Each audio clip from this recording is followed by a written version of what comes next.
I'm Ivy. I'm Rachel, and we are Swords and Sapphics, a podcast all about representation, queer media, women with a capital W, and a little bit of nonsense.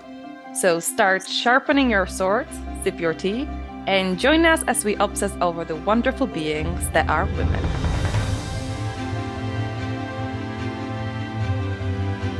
Happy Pride Month! Happy Pride Month! We come bearing gifts. We do. We have lots of gifts recently. Yeah. We have another guest episode for you Yeah. today with Rachel McLean, author of the Dorset Crime series. And many more. And many more. As we Busy, were busy, talking busy. to her, she's a busy bee. She has so many books going on.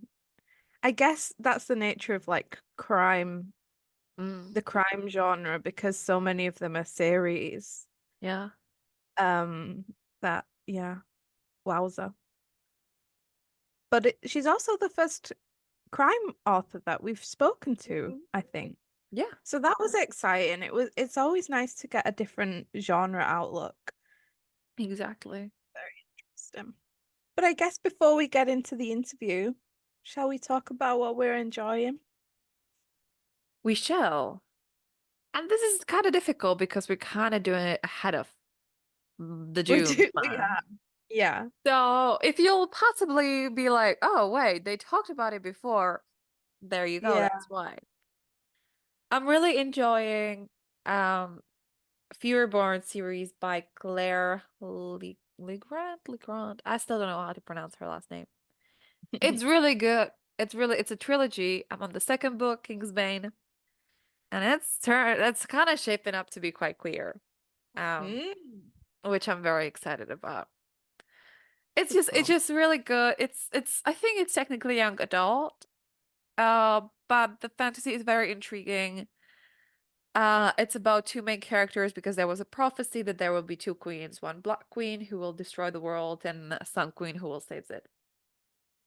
And the first queen, she was crowned as the Sun Queen. However, she's being corrupted right now. So Mm. it's really fantastic and I love it. I love it. So she's turning kind of bad. She's gonna be the Great Black Queen, and the other character is like 1,000 years after her. So you get like back and forth with the POVs, jumping Mm. back and through the time, which is it's really also intriguing that the author changes the style of like the speech, which I really love. Yeah. It's just Yeah. very good books. It's very good That's book. good. Yeah, Yeah. I can't recommend it enough. And other than that, I guess that's this is my it's gonna take me a few months. I'm watching Arrow. I'm watching The Flash. I'm watching Legends of Tomorrow. I'm watching Supergirl, Yeah. and I love it. Lots and lots. Yeah, yeah. And that's it.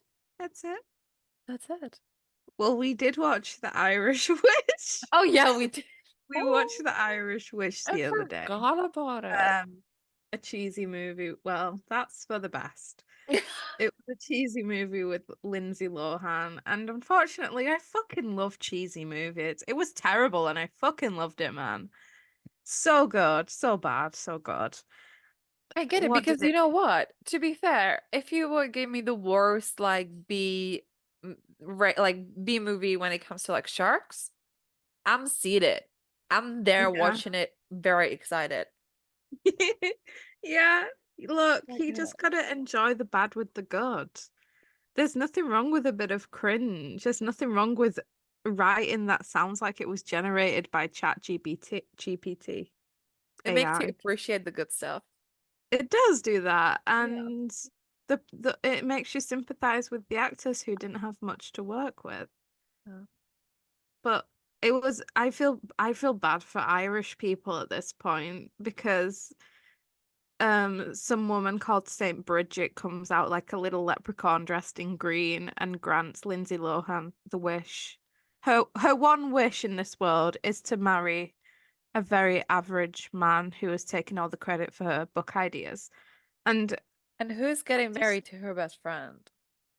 yeah, I just don't think that rom-com writers appreciate that women would not wish for these things if they could wish for anything in the world. Like Mm. that one really upset. That one was the part that I was like, meh. Because if Yeah. I had a wish, it would probably be to like, hmm, to be healthy, Yeah, for starters. starters, um, to have my own house that I could afford because the boomers ruined our economy. And To I'm have here world thinking peace. much bigger. I'm like, I want to be, with Roysand in Belarus because that would give me access to all of what she just mentioned. Plus, I Mhm. could go back and forth between any place I want. Yeah. I could just chill out and read all day.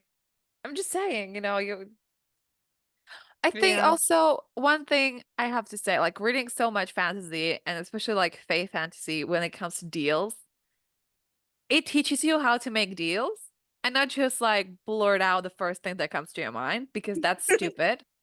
Because it's never, if you say, like, I don't know, I just something, it's never always that thing.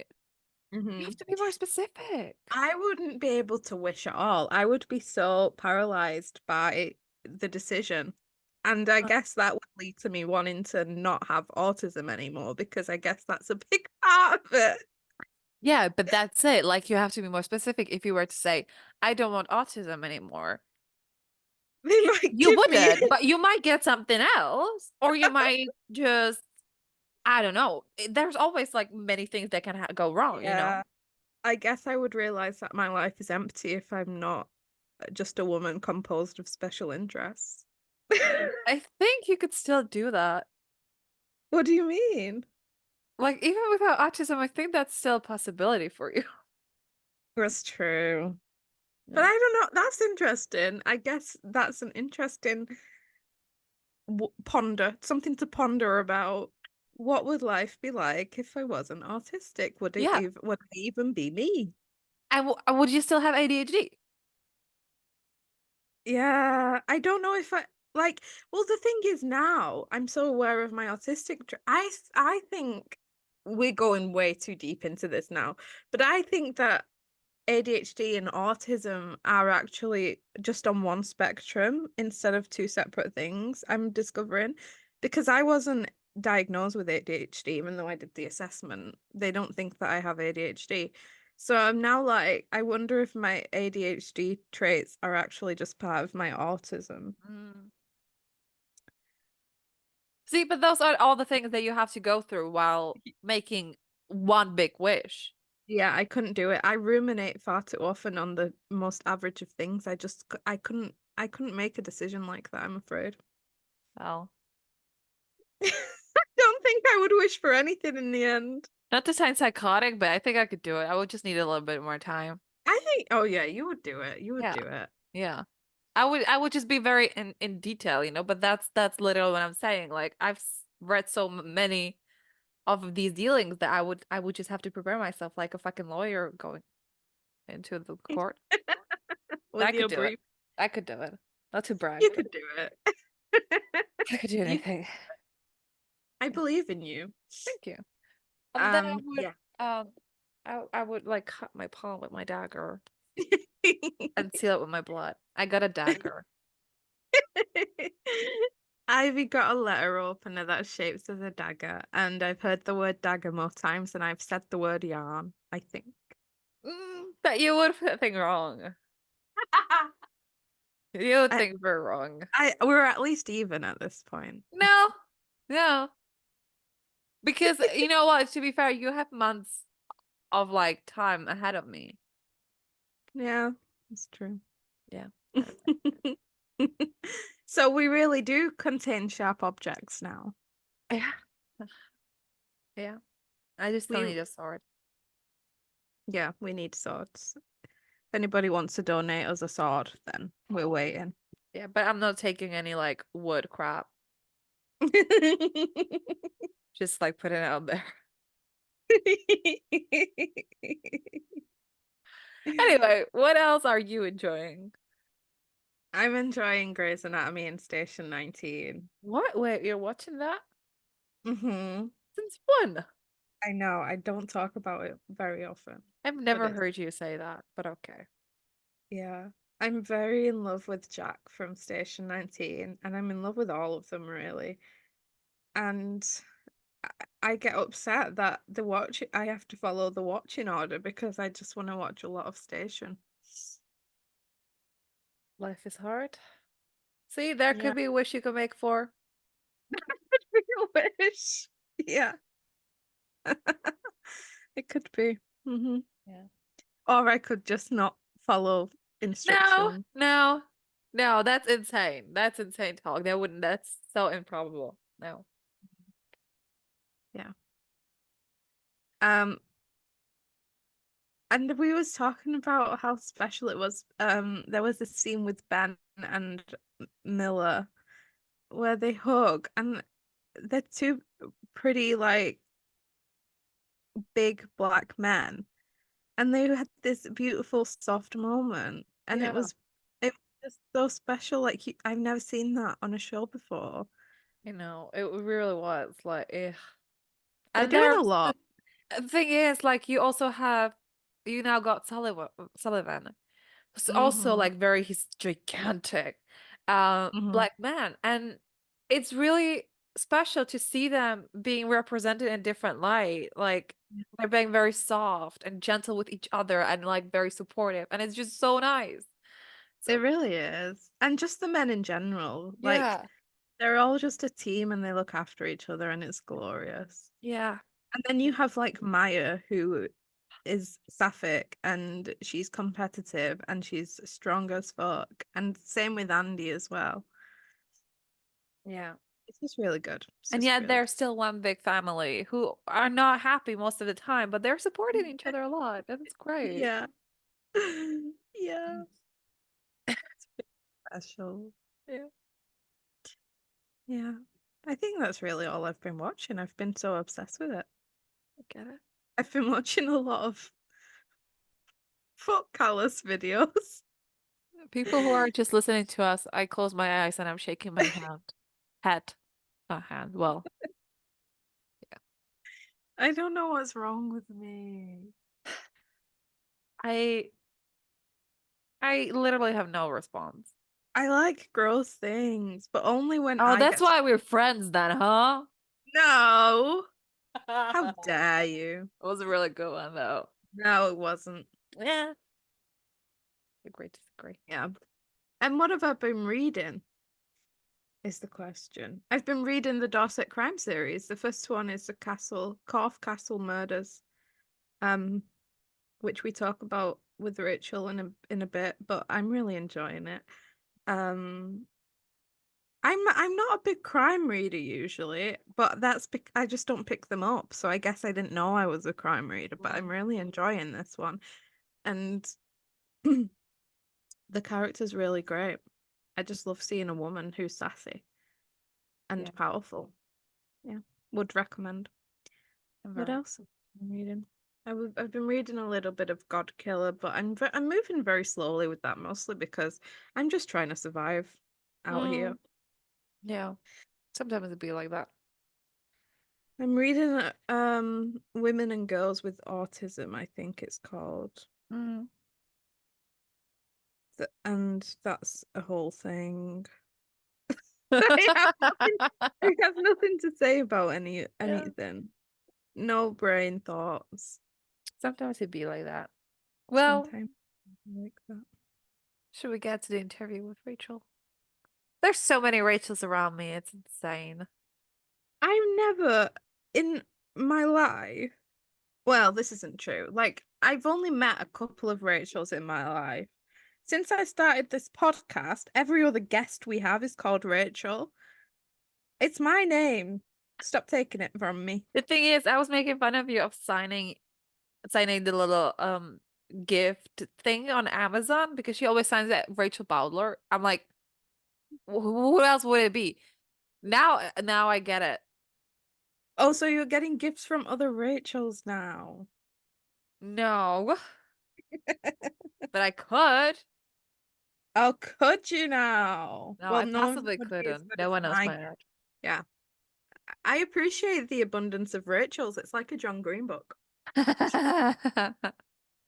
I like it. There's so many sapphic Rachels as well.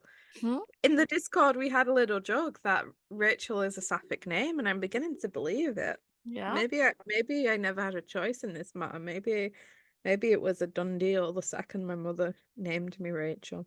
There you go. And it's also weird to say my own name. I get it.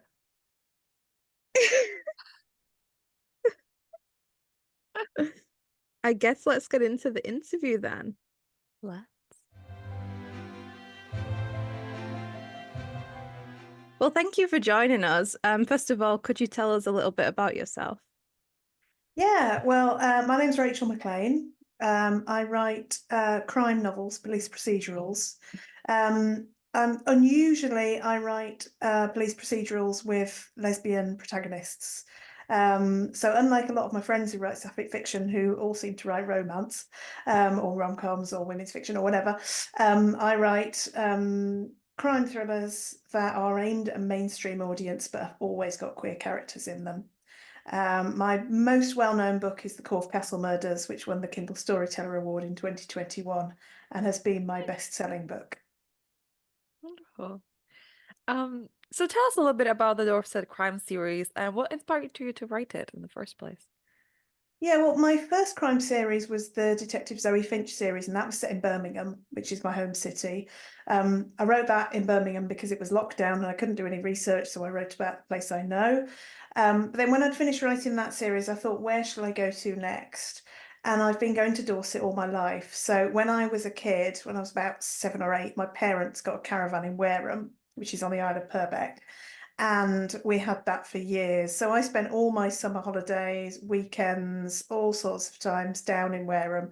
All my formative experiences are in Dorset. I learned to swim on Bournemouth Beach. I learned to ride a bike on the back streets of Wareham. And the beauty of a place like rural Dorset is that it doesn't change all that much. So I went back there for research in the summer of 2021, sort of late spring, and I was having chips from the same chip shop that we bought chips at when I was a kid. I was, next door was the same cake shop that had always been there. So it has that charm. There are some parts of it, the more urban areas have changed more. But I think that really appeals to my readers. I have a lot of older readers and a lot of people who've retired to Dorset, but also lots and lots of people who've taken holidays there and love it and like reading about it when they've come home and sort of get some memories. By the way, I really start, love the Dorset murder map behind you. That's really great. Yeah, I had that. That was done by Maria Burns. She lives in Dorset, just outside Wareham. And I hired her to create illustrated hardback covers for me Mhm. because I did some sort of special edition, limited edition hardbacks of the books. And at the same time, we did the murder map. So that goes in the books, but also I've got the poster on my wall. I sell a slightly smaller version of that poster when I do author events. I've even got mugs, oh my completely God. branded. Haven't got a t-shirt yet, not quite gone that far. But yeah, I love it because it's got all my locations on. Although those are the locations for the first 9 books. I'm actually planning to write 9 more books, which will start coming out next summer. So I'll have to get her to add more to it. I don't know how she'll fit it all in because there's lots of lovely illustrations in there that take up a lot of space, but I'm sure we'll manage it. Or maybe have a second poster so people can buy the set. Put it Yeah. together like puzzles. Yeah. Ooh, that's an idea. Well, I just started the book, and as you said, it's a really nice, cozy setting as well. So the main character, Leslie, is a detective chief inspector. What made you want to write about that career in particular, and how much research did it take? I'd been writing thrillers for quite a long time. I had a habit of writing thrillers that sort of pulled in tropes from lots of different genres, and I thought that the people who read all those different things would read them. But the reality is, if you write something that's got too much in it, nobody really knows what it is, and they didn't sell very well. So I decided in the January of 2020, not long before lockdown happened, that I was going to focus on writing crime because beauty of writing crime is you can write in series, so you can really get to know your characters, and your readers really get to know the characters, and that's what my readers come back for. They enjoy the mysteries and the murders and the crimes, but what they really like is spending time with Lesley. She's really popular amongst my readers, and I've had reader events where people have argued about whether they like her or not, because she's a bit prickly. She doesn't suffer fools gladly, but I'd quite happily go for a drink with her. I like her. People seem to like her. But I did one event where one person said, "Why is Lesley so horrible?" And somebody else turned around and went, "No, she's not." And I thought, I invented this person and you're talking about her as if she's real. And that's such a good feeling when your characters become real in readers' minds. Yeah. In terms of the research, I've done a lot of reading around police procedure, forensics, pathology, all that kind of thing. I've done some courses, some like Open University courses, that kind of thing. And I also work with a police advisor, a guy called Graham Bartlett, who's a retired police detective. He writes crime himself, but he also advises authors. So he'll read my manuscripts before they're published and tell me what I've got wrong. And then there's always a bit of negotiation, because there are some things that I've got wrong deliberately because the plot wouldn't work without them. But then there are other things where it's just the details of the crime scene and you can change it. I like to try and be as accurate as possible. And I think my readers are used to that. I think you have to pick a point of accuracy when it comes to writing police procedurals. Some authors don't worry about the accuracy too much at all. Some go really into detail with the procedure. You sort of put yourself along a spectrum in terms of that, and you've got to stick with it so that your universe becomes consistent and readers know what to expect. Yeah. Well, on the subject of Lesley, I was sending screenshots of the book to Ivy saying, "Oh my God, I love her." But I can see why people don't like her, but I always find that discussion interesting because I feel like if it was a male detective, they would be given more of a leeway into how their behavior is accepted, I guess. Yeah, exactly. And there are tropes in crime, which I think are a bit less the case now, because you get more female detectives and the men are a bit more reconstructed. But, there's this trope of the sort of middle-aged alcoholic divorced detective who's really obnoxious. Your sort of rebus type, the Ian Rankin books. And a lot of people were writing that, but I think it's changed now and it's broadened out. It's interesting because there are more queer detectives in mainstream crime fiction now than there used to be. So, for example, Simon McLean, who I know well, he writes the Anglesey series. His main character is a lesbian, and obviously he's not. So his sort of where he's writing that from is quite different from me. But he sells hundreds of thousands of books. He's a mainstream crime author. So it's something that is not seen as a place you can't go as a mainstream author. So I get readers, all sorts of readers, and I get some readers who write to me who say they love that I've got a lesbian character in there, and that I'm showing her over the series. I show her developing relationship with Elsa, who you meet in the first book, who she then has a relationship with. And there's all sorts of stuff going on there because Elsa's a criminal lawyer. So you get lots of tension between the fact that you've got a criminal lawyer and a police detective together, and what they can and can't talk about, the fact that they occasionally find themselves in the interview room together where Elsa's representing a client who Lesley's interrogating. But it's great because my largely older straight readers don't the vast majority of them have no problem with it at all. They're more interested in the relationship and in what's going on and the intrigue about the cases than they are in the fact that Lesley and Elsa are both women. So it's really good. Really great. It's really great. So Lesley works in a very male-dominated field, but she's an outspoken, confident, and quite hilarious woman, who's also, you mentioned it, revealed to be a later in life lesbian. What drew you to this depiction of queerness and femininity? And are there any aspects of Lesley that you relate to yourself? In terms of the male profession, I've worked in male-dominated professions. I used to work in politics, and you get a lot of sexism in politics. I was National Women's Office of the Labour Party, so my job was to try and get more women into politics and more women elected. And I was told in 2001 by men, having got more women in 1997, I was told in 2001 that we'd had our turn and it was their turn again now. And I was thinking, yeah, you had your turn for quite a long time. So that was a really macho environment. And sadly, I don't think it's changed. No. You know, you look at what's going on in politics and the whole adversarial system in Westminster, it appeals to that kind of person. In terms of how Leslie's experience more generally affects mine, I came out at about the same time Lesley did. So I was in the process of coming, when I wrote the Corfe Castle murders, I was in the process of coming out to the people closest to me, and I wasn't out publicly. So I put that in as a way to explore that, because writing about things always helps you. You know, her experience is different from mine, but there are parallels. And then interestingly, she meets Elsa really early on. I didn't meet anybody, I didn't have a catalyst. But I then met my wife Sally when I was, I think, on about book 3 or 4, and we met through the Kindle Storyteller Awards. So we were introduced by Claire Lydon, who's a sapphic fiction author, who I met at the Kindle Storyteller Awards, and she said, "Oh, I know another lesbian author who lives near you. You should meet up."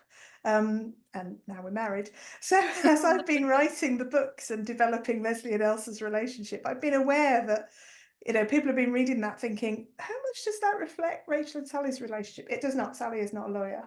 But you know, there are some parallels. Yeah. Yeah, it made me very emotional. I apologize. We had Claire Lydon on last Yeah. year, so maybe we should get her to matchmake us as well. She's very good at Yeah. it. That's wonderful. So both of the characters are over 50 in the romance as well. So tell us a little bit more about the dynamics with that, and how, and kind of what your intention was to portray an, I guess, older lesbian couple as opposed to the usual young. Yeah, I think because as an older lesbian myself, I read a lot of sapphic fiction about younger women, and it's quite hard to find sapphic fiction about older women that doesn't end in tragedy or that isn't depressing. You know, straightforward, fun romances, and also stories about women doing things other than falling in love. So I think something that is becoming more prevalent in other genres is having queer characters, but their story isn't about their queerness, it's about something else. But their queerness is part of their character, and you obviously don't just write them as if they're not queer. But at the same time, it's not the thing that the book is about, because that's what real life is about. You know, we do other things. You know, Yeah. So I enjoy the fact that I get to write about a woman who is, you know, the main focus of the book is on her job as a police detective, but at the same time, her relationship is important, both to her and to the plot. Although I will say, what I realised after I met my wife was that Lesley carries on solving murders and doing a really good job of it while she's falling in love with Elsa. Whereas, you know, the reality is when you meet somebody, you become rubbish at your job because you can't concentrate. But then she's still, you know, leading a team, out yopping around the countryside, going to crime scenes, solving cases. And afterwards, I remember thinking, yeah, she probably might have had a bit of a dip in work performance at that point and not been turning up. But no, I didn't put that in because I was focusing on the mysteries and the murders that she was solving. What drew you to the crime genre in particular? I think I like writing suspense, and I like writing things that keep readers guessing. So I'd written thrillers in the past. I'd written one cozy mystery, which I wrote under a pen name, and I'm really relieved I wrote it under a pen name because I was so inexperienced at mystery that there was hardly any mystery and lots of fun stuff.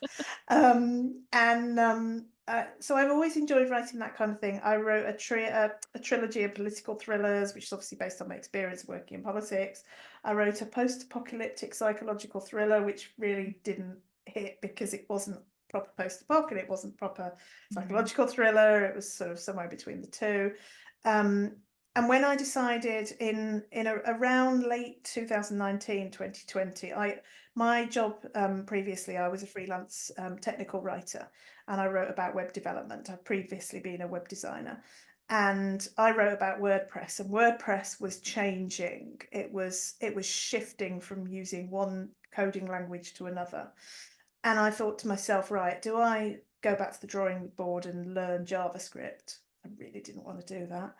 Or do I really focus my efforts on trying to make a living from my writing? And if I'm going to make a living from my writing, I'm going to need to find a genre where there's enough readers and where, you know, I can sell enough books to make money to give up my job.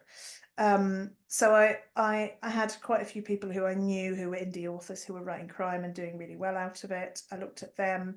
I looked at some of the people who were being published by the smaller presses, the sort of digital first presses like Joffrey and Bookture, and I thought, yeah, I can do that. So I read a huge amount of crime, looked at what readers were responding to, you know, got better at working out how to put a mystery into a book and how to plot it. And then started writing the first Zoe Finch book. And I was really lucky because that started selling right from the beginning. And by the time I'd published the third one in the December of 2020, I was selling enough books to give up my day job. So that was fantastic. Although it was a bit scary at first because all of a sudden you've got to write because your livelihood depends on it. It's not a hobby anymore. I've got used to that now. But yeah, I was really fortunate that the Zoe Finch books, they went down really well. So I was quite nervous of launching the Dorset Crime books because it was a new location and a new protagonist. Lesley was Zoe's boss in the Zoe Finch books. And so that I really enjoyed writing her. I quite enjoy writing sidekicks and the sort of character who's slightly out of the limelight. And I thought, oh, I'll have fun writing more of her. So that's why I moved her to Dorset. And I thought it might be quite risky. I made it a little bit cozier because it was rural. They're more gritty, the Zoe Finch books, because they're in Birmingham. You know, they find bodies in canals and around the back of industrial estates rather than in a field or on the top of a hill or by a castle. But it worked really well. They sold, you know, that's been my most popular series, the Dorset Crime series. They've been incredibly popular, so I'm really pleased I did it. Amazing. So what's the process like behind planning out the cases and, you know, the plot in general? Do you use any kind of true crime inspiration? I'm not a huge fan of true crime. I like reading books that are about the people solving the crime. So I'll read sort of memoirs and autobiographies by people like forensic scientists and pathologists and detectives and people like that. I find true crime can often be quite gruesome and quite lurid, and it focuses a lot on the perpetrator, which I don't do in my books. I don't have any point of view stuff from the point of view of the killer. And which I guess is a spoiler in that any point of view character is therefore not going to be a killer. But I'm sorry, I've forgotten what the question was. Is that my writing process? So Yeah. I start with a location. And so when I'm writing, particularly the Dorset books and the McBride and Tanner series, which is set in Scotland, I'll start with a beauty spot and I'll think, right, I'll ruin this by sticking a body in it and then having forensic tents put up and all the rest of it. So in Dorset, it's a case of all the places I'd love to visit, because what I do is before I write a book, I will go and walk around that area. So I'll spend a day exploring it, taking lots of pictures, doing videos that I then release when the book is published of me in the crime scene, talking about what's going to happen, and getting to know it and coming up with ideas as to how it could pan out. And that, I think, the process of being away from my desk and walking and being out in the open and also being in the place where the book's going to take place makes it really easy to get inspiration. So for example, with the McBride and Tanner series, the second book in that series is Macbeth themed. So it takes place around all the locations in Macbeth. And that's the link. So, you know, the killer is an expert on Macbeth. And they bring in Petra McBride, who's also gay. She has a succession of girlfriends. She has a different girlfriend in every book, which I Good did for her. deliberately because they do that with men all the time. And I thought, yeah, I'll get a bit of pushback for this with a middle-aged woman, but I did it anyway.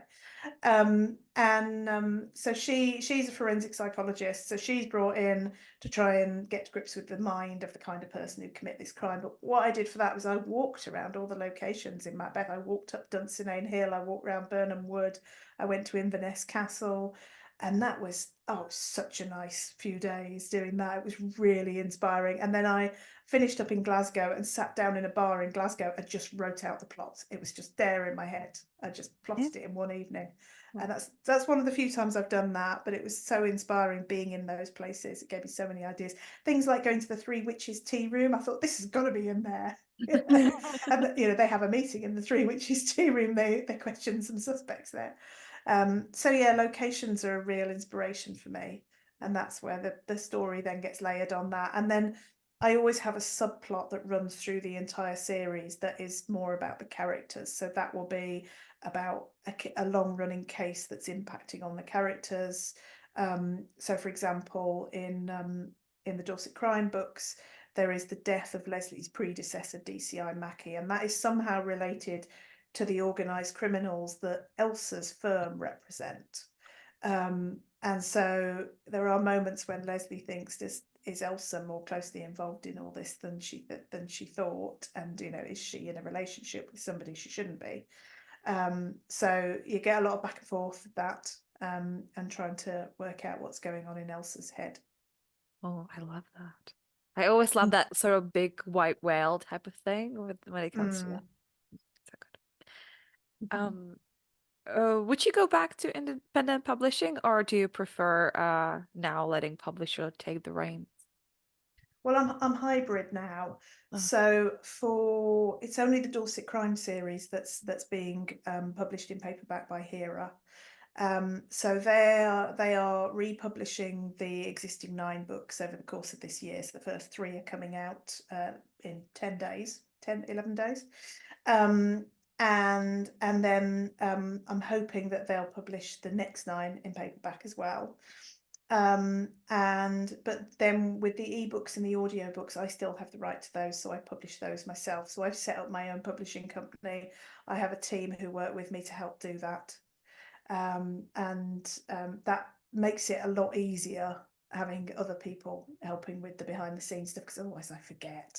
I lose track of which book's out where, particularly now that I've got audiobooks and translations and things like that. There's a book coming out every week, but I'm not writing a book every week. It's just that there's maybe the large print edition coming out one week and the audiobook coming out another week, or that kind of thing.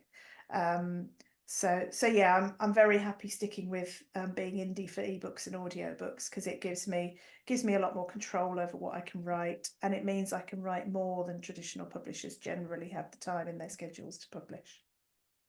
Amazing. Have you had any challenges either in writing the books or publishing them?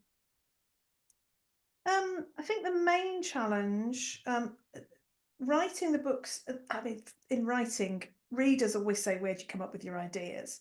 And the ideas is the easy bit. It's actually sitting down and producing a book out of that idea that is, it's not easy, because you do reach a point halfway through and you just think, oh, I just want to go on to the next one. I'm bored with this one, and you have to stick at it, bum in chair. Publishing as an indie is really straightforward. There's no challenges there. The challenge is finding an audience. So that took me some years. So it was 2017 that I first published. And it wasn't until 2020 that I started to sell more than, I was selling a few books a day. And then I went to a point where by 2021 I was selling a few thousand books a day. So it completely changed, largely due to the Kindle Storyteller Award. That got me loads of publicity, and also part of the prize for that is Amazon do some marketing for you. So you get a marketing campaign on the Amazon website in spots that you don't have access to as an indie author, and that gave me a huge boost and really raised the profile of those books. So I spent a lot of time in those years when I wasn't selling many books learning how to advertise books and how to market them, learning about newsletters. I did various courses, and I ran ads that worked really well for a while, but then stopped working because those ads those books just didn't have a big enough market. So then I found when I applied what I'd learned to crime, because there was a much bigger market, I could keep running ads and keep selling books, and keep making a living. So that worked really well. Could we get any hints about what you may be working on next? And would you ever Yeah. consider diving into some other genre than crime, or is that like your one big true love? I occasionally start to think about writing speculative fiction because I really enjoy reading speculative fiction, and my political thriller trilogy is speculative. It Mhm. took me so long to write, I had to keep rewriting it because it took me 15 years to write the first one. And because it was set in the near future, I had to keep, like, for example, I added mobile phones because mobile phones barely existed when I wrote the first draft. And I also had to keep changing things politically because they would happen. I was writing a dystopia, and then Trump would do whatever I put in there, Um, but I think I'll stick to crime and mystery because that's what my readers want, Mm. and I'm constantly being asked for more books by readers. But I have been writing cozy mystery, so I've been co-writing with Millie Ravensworth. Millie Ravensworth is actually two people, Heidi Goody and Ian Grant, who write together under one pen name. So there's three of us writing books together, but we've known each other for years and we've got a process that works really well. So we've been writing the London Cozy Crime series, which is set in a tour company who run vintage route master buses and crimes keep happening either on the murders happen on the buses or in the locations where they're taking tour groups to or whatever. And we might write another cozy series at some point in the future.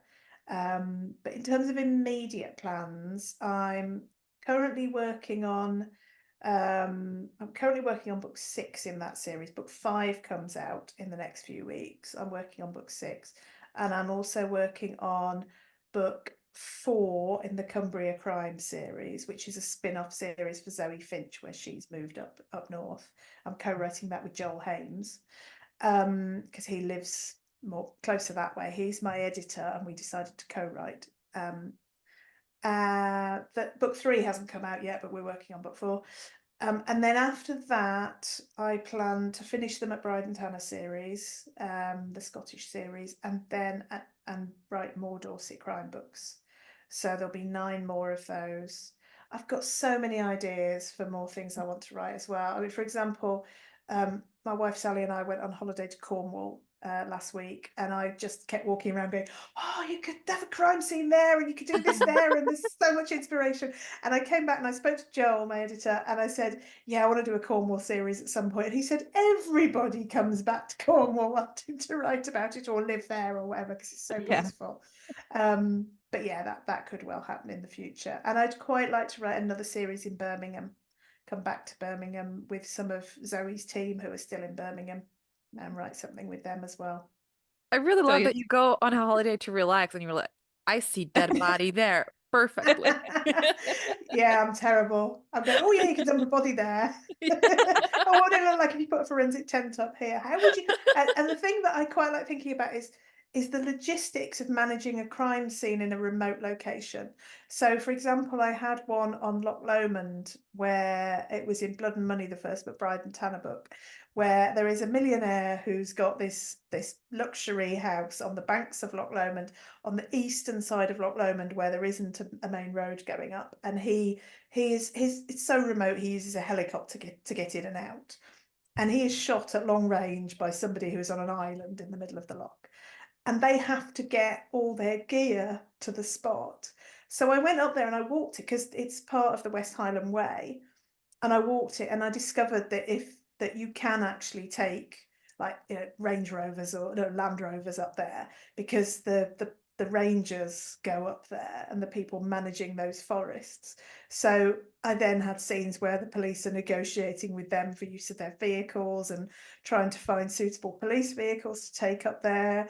And somebody's trying to find a boat to get up there and that kind of thing. And some of that adds a bit of humor as well. It lightens a very dark genre. I like adding a bit of humor in, so I'll often have banter between the characters. So there'll be a sort of running joke between them. So in Corfe Castle Murders, there's the swear jar. yeah. Dennis is very old school. He's very old fashioned.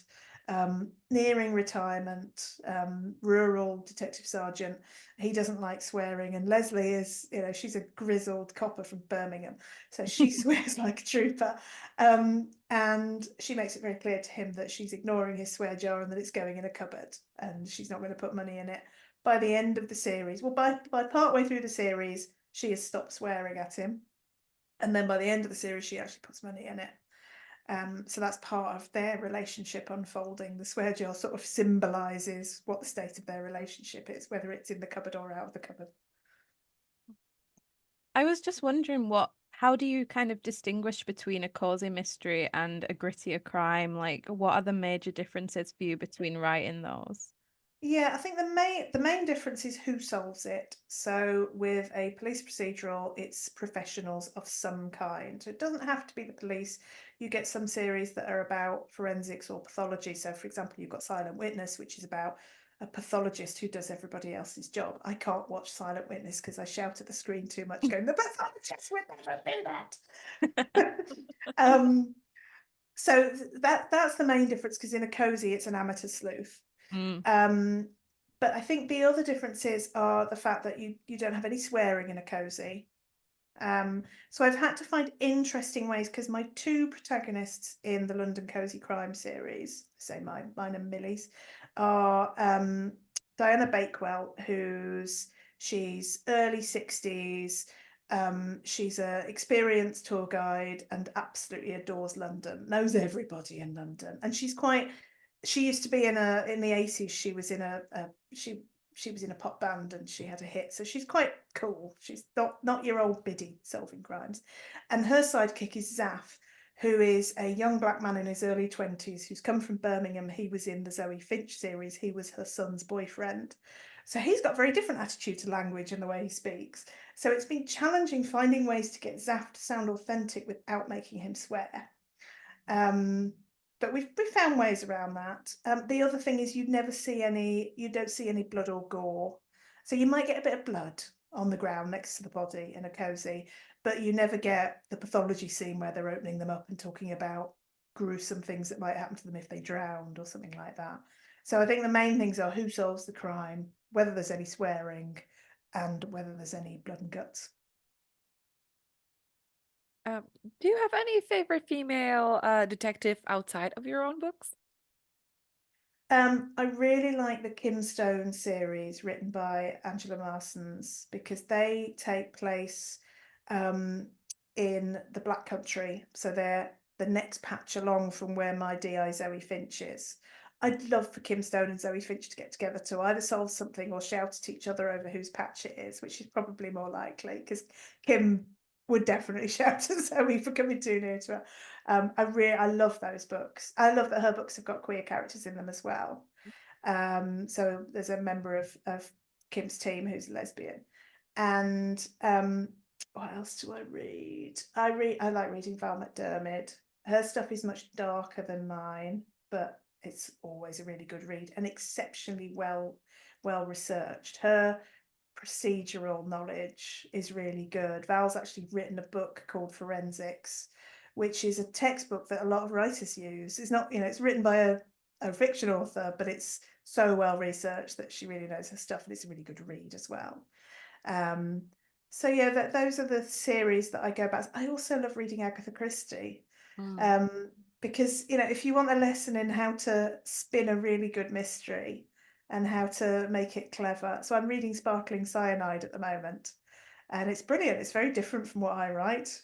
The tone, some of the characters, oh my God, they're so sexist. But she gets that really well, and it's like a satire on that society and on those people, as well as a mystery. So yeah, I love reading her books. And just to finish, is there anything that you're really enjoying at the minute? Anything that you want to kind of shout about, whether it's a book or a show or a film? Let me think. In terms of crime, we've just rewatched the first series of Traces on the BBC, which is set in Dundee. And that's a really interesting case. It revolves around a suspicious fire, but there's also a cold case, and there's a young woman who's involved in the forensics, and she's the daughter of the woman who died, and it's all about what really went on there. And so there's the process of her uncovering that alongside the investigations taking place. And the reason we rewatched that was because it actually came out quite a long time ago. It's got a very young Martin Compston in it. And so we rewatched that prior to watching series 2, which has just come out. So I'm looking forward to watching that. And we're watching Game of Thrones, which is completely different. We're rewatching Game of Thrones for God knows whatever time. But yeah, I'm a big fan of Game of Thrones because it's so well done. Wonderful, thank you. Thank you. Well, that's our time. Thank you so much. This has been really great. Thank you for inviting me. It's been really lovely talking to you. Yeah, thank you. And I'm really enjoying the books. Good, good. I have them. Mine are being held by customs right now. But Yeah. I'm Oh, very nice. excited to get. Yeah, Czech customs are something. So yeah, I'm just very excited to get them and start reading them soon. Oh wow. So I wonder where they've been printed. Because obviously with print on demand, they're printed in all over the world, but obviously not Well, everywhere.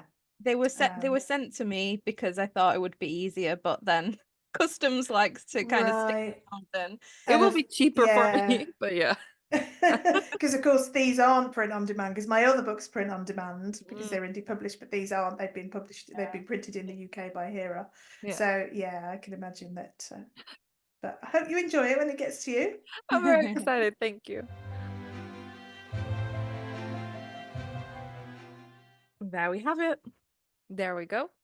It was a very fun interview. I love it when I just love listening to people talk about their books, I've realized. Yeah. Which is good news since since that's kind of what we do here.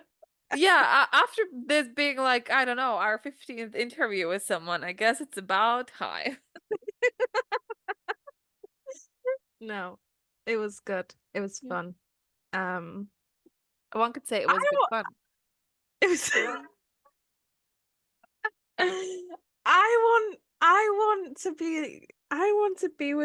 I want to fall in love with a sapphic author. I love that there's so many sapphic authors who are together. Yeah. What magical fountain are they drinking from to get this? I want I know, man. Yeah. it. You're not giving me much. I'm yeah. I don't have anything else to give, just yeah. I don't have anything to give either. So what now? Now our listener is gonna really enjoy it.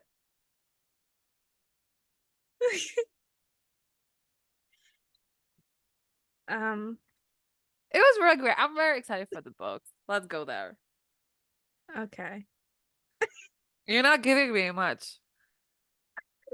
Expand. Elaborate. Oh my God. I guess what are some of your favorite crime? Who do you Me. think? Who do you think? Who do you I'm think? gonna say Rizzoli and Isles. Ah, yes! It's I'm the gonna say fucking Castle, yes, absolutely. which I also really enjoy. Yes. Um, I guess we that's we loved Lucifer, which was a oh a yeah. hybrid between a comedy and a police procedural and The thing a is, fantasy. like to me, Lucifer is DC comic books. So Yeah, that's yeah, difficult. But yeah, I don't the thing is like Resilient Isles is one that I rewatch constantly. So much so that now if you were to give me like a case, I would be able to tell you everything that happened in the episode, which I guess it takes away all the mystery and stuff because I know everything now. But it also like allows you to watch the killer beforehand, which is very like interesting. yeah. Hmm. I just love Resilient Isles. Like it's so good. It has also like big this they focus a lot on family. And Yeah, because Jane and Mora, I'm saying they should have ended up together. I'm gonna die on this hill. But they're very close. And it's just I honestly no, I can't talk about it because I wouldn't stop. It's just too good. It's too good. yeah. Yeah. I I really loved. Death in Paradise. I went through a whole Chris Marshall phase. I wasn't particularly proud of it. But special interests happen when you least expect them, I guess. And for a while, my hyperfixation was Death in Paradise, which is it's half British, and then the other it's set on an island, Guadeloupe, I want to say it I've never was. heard about it. It was a Caribbean island. And they kind of keep changing the detective because I guess nobody wants to work there for longer than a few months, for a few seasons, because obviously like they have to be away from their home to do that because it's set on an island. But yeah, it was I liked what Rachel said about finding the setting first, because that one in particular is a great one. But obviously, like it's sunny and it doesn't match up with the blood I that's and love the that the crime. most. I love Yeah. like it's so different, but yeah, if it's so good together. Yeah.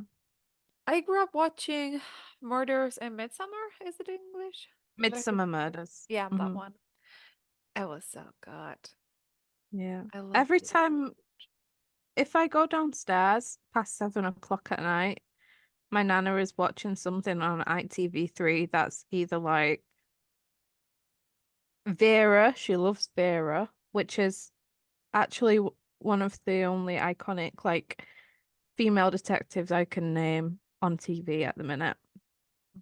She's from the north as well. She's from the north. She's from what's the place? I don't know. I don't know what it's called now, and I should know. Northumberland. And her voice annoys me, which is naughty to say, but for that reason I can't watch it. But otherwise, I see the appeal. Um, what was I saying? What was we even talking about before I started? Crime started watching? shows. Oh yeah, yeah. I don't watch a huge amount myself. I grew up watching it. I don't like, I think during my childhood, I watched more crime shows than anything actually appropriate for me. Because I was watching a lot of Czech TV, I also seen other than American and British ones. There Mm. was also this German one with like Kommissar Rex, Rex being a German shepherd. Oh So he yeah. was the only constant, and his detectives kept changing. But it was a dog who loved. It was just so good. It was so good, and I loved it. And Yeah. then there was Julie Lescott.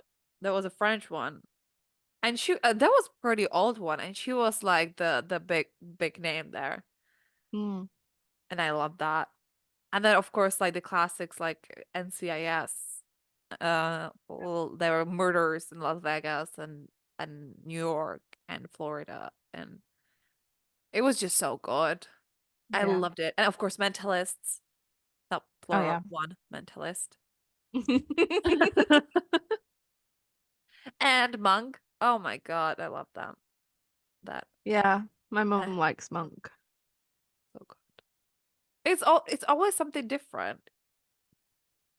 But Yeah, I that's what just I love do find myself easily getting bored with the same formula, which I'm sure like I get why it's there and it's nothing like that I could criticize, but for me as a person, um if it's the same like structure every episode, mm.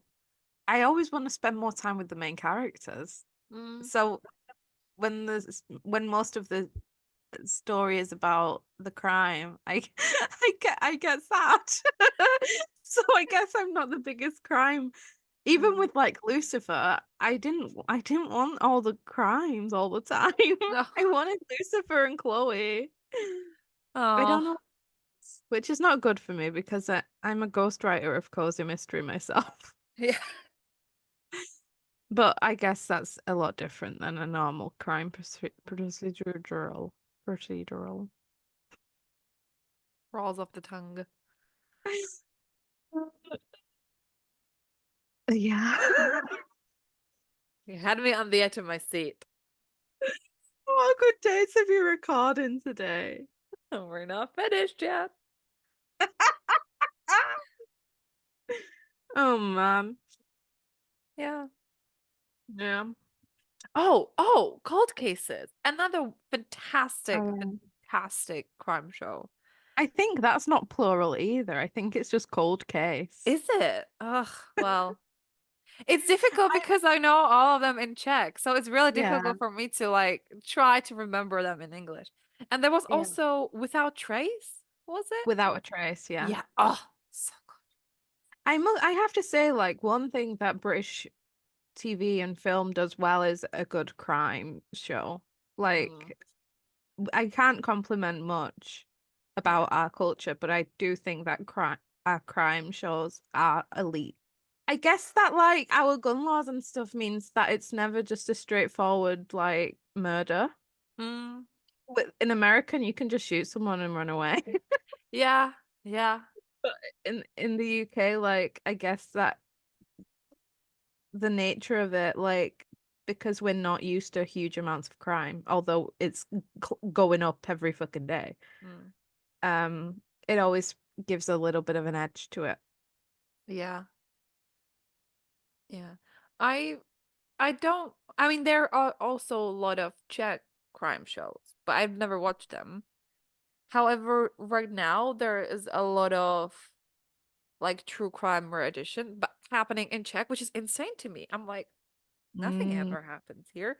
But I would be in fact incredibly wrong because some fucked up shit are happening here constantly. hmm So Yeah, it's like sort of like bursting my little bubble of denial and naivete, which is not good I for me. know. I can't watch the news anymore, but that's a No, whole different issue. Let's not go there today. no, let's not.